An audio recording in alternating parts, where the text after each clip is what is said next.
তাহিরপুর উপজেলা সদরের রতনশ্রী গ্রামের মুচিবাড়িতে দীর্ঘদিন ধরে বাংলা মদ উৎপাদন ও বিক্রি হয়ে আসছে।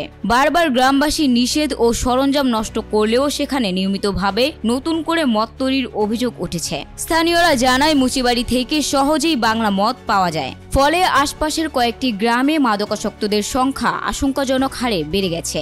মদপান আসক্তির কারণে ইতোমধ্যে অনেক পরিবার আর্থিক ও সামাজিকভাবে ক্ষতিগ্রস্ত হয়েছে।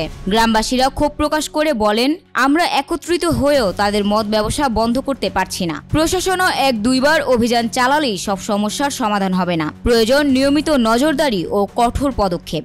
অভিযোগ রয়েছে, মদ ব্যবসায় জড়িত পরিবারগুলোর বিকল্প আয়ের পথ থাকলেও তারা ইচ্ছাকৃতভাবে এই অবৈধ কাজে লিপ্ত। বর্তমানে তারা সেলুন ব্যবসা ও জুতা সেলাইয়ের কাজের সঙ্গেও যুক্ত এবং অন্য পরিবারগুলোর তুলনায় আর্থিকভাবেও সচ্ছল। তবুও মুনাফার আশায় সমাজ ধ্বংসকারী এই ব্যবসা থেকে তারা সরে আসছে না।